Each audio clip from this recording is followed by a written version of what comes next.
चंडीगढ़ कोर्टर अतिरिक्त जिला और दौरा जज एक फौजदारी मामलें विचार कर घटन संपृक्त मुदाला 10 वर्ष सश्रम कारादंड सह 10,000 टंकार जोरिमाना आदेश शुणाई।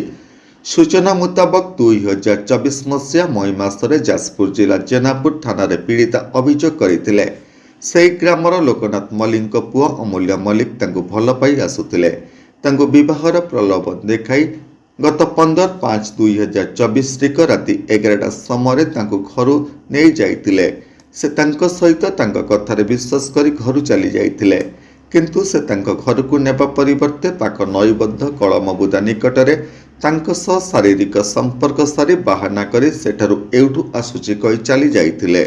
पीड़िता दीर्घ समय धरी कलमबुदा भितर आत्मगोपन करी परदिन संध्या 6टा पर्यंत अपेक्षा करथिले। से गाँवर जड़े स्त्री लोक पीड़िता सेठारु देखि घरे जनइबारु घर लोक माने सेठारु पीड़िता उद्धार करी घर को आनी चिकित्सा कराइतिले। नमस्कार, मु लिपिका आपण मानको स्वागत करछि नुआ रूपरे होली टीवी ओडिया। होली टीवी ओडिया सहित जोड़िया पय आपण माने लाइक करंतु, सब्सक्राइब करंतु, शेयर करंतु। पीड़िता जेनापुर थाना रे अभियोग करथिले, जार थाना केस नंबर 191/2024 रे मामला रुजु होइतिला। पर एही मामला चंडीगढ़ कोर्ट रे विचाराधीन थिला।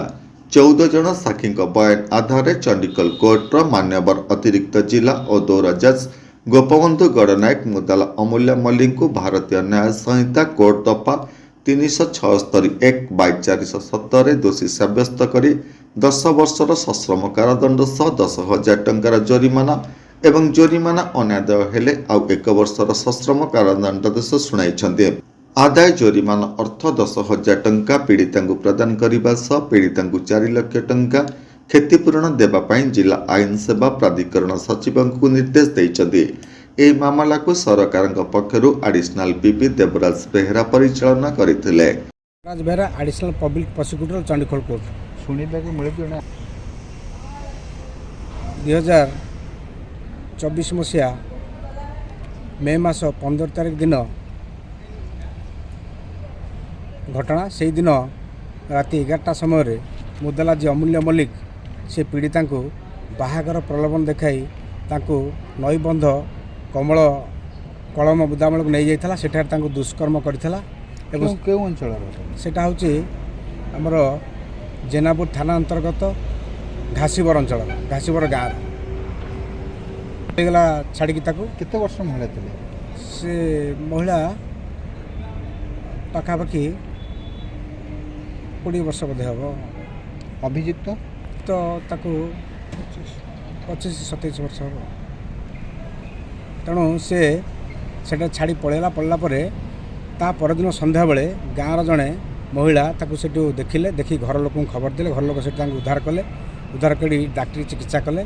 बराबर समय मुदाला थाना जेनापुर थाना एतला देले एवं जार थाना केस नंबर हूँ 191/2024 एवं जोटा चंडीगढ़ कोर्ट रे है 296/2025 जार विचार करी 14 जन साक्षी बयान को आधार करी मान्यवर अतिरिक्त जिला और दौरा जज श्री गोपबंधु गड़नायक आसामी को 10 वर्षर सश्रम कारादंड एवं जोरिमाना 10,000 टंका एवं जोरिमाना अनादे आउर 1 वर्षर सश्रम कारादंड घोषणा करछिंती। जहाँ हूँ 376 दफारे एवं 417 आईपीसी दफारे घोषणा करछिंती एवं तापरे आउ 4 लाख टंका कंपेनसेशन क्षतिपूरण पीड़िता प्रदान करने